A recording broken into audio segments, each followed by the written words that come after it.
There aren't many games that make me feel as cool as Warframe does when I'm bullet jumping through the air at breakneck speeds. This free-to-play co-op shooter has wildly outgrown its simple space ninja reputation since it first came out in 2013. Its updates have added tons of stuff, including open-world areas, deep story missions, and even a hoverboard with a Tony Hawk-style scoring system, to the point where it can be confusing and tough to get into. But the way it makes everything you do feel fast, powerful, and just plain awesome keeps me coming back to its almost endless well of loot.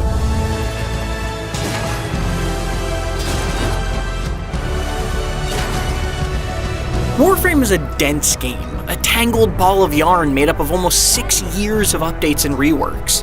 It can be overwhelming to even think about trying to untangle it all, but that also means there's a ridiculous amount of deep and often extremely entertaining content to discover.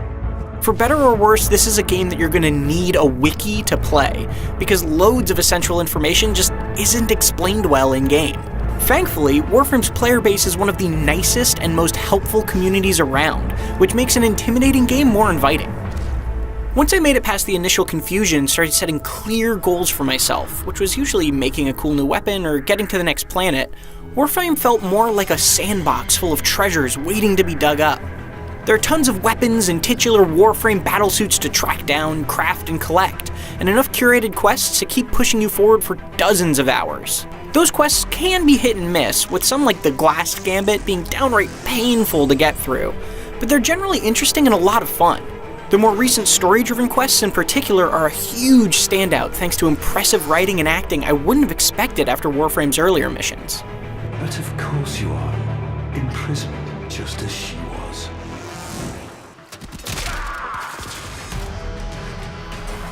The actual run-and-gun gameplay is so dang satisfying that it's worth digging into for. Movement is lightning fast and incredibly versatile, and every gun and melee weapon feels unique. There's real variety here beyond just raw stats. Pinning enemies to walls with the heavy-hitting Boltor is a very different feeling from the rapid-fire Furus pistols, and slamming someone with the Fragor hammer is satisfying in a different way from slicing off limbs with the Heat Sword. The Warframes themselves let you flex your preferred playstyle as well. There are straightforward options like Mag or Frost, which use magnetic and ice abilities respectively, but also stranger options like Limbo, which can temporarily put enemies in another plane of existence. I love that you can generally pick your loadout based on what's fun, not necessarily what's objectively strongest. If I saw a cool Warframe that can breathe fire, I could research how to get it, collect the crafting materials, and then breathe some dang fire. That process takes far longer for some things than others, but picking and pursuing goals like that is the point, and it was endlessly gratifying for me. One double-edged sword is Warframe's mod system, which lets you buff up your gear. It's rewarding and offers a ton of customization, but this system is also convoluted to the point of being downright hostile towards new players. I still don't really like dealing with it even after years of playing. Crucially, Warframe's free-to-play nature generally doesn't get in the way. Pretty much everything except for most cosmetics can be acquired through playing. It's a commendable model, but the one place it really hurts is inventory space, which is limited unless you use a premium currency called Platinum to expand it. Warframe is fundamentally a game about collecting, and the restrictive inventory space is antithetical to that.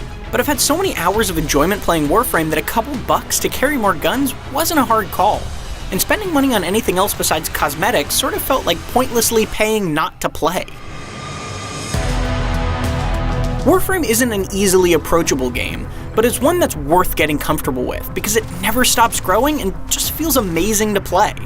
Its satisfying kill, collect, craft loop is supported by a mountain of choices and some wonderfully responsive movement mechanics. Learning to navigate its overly complex systems pays off in the long run. For more PvE co-op shooters, check out our reviews of Overkill's The Walking Dead and Call of Duty Black Ops 4's Zombie Mode. And for everything else, keep it right here on IGN.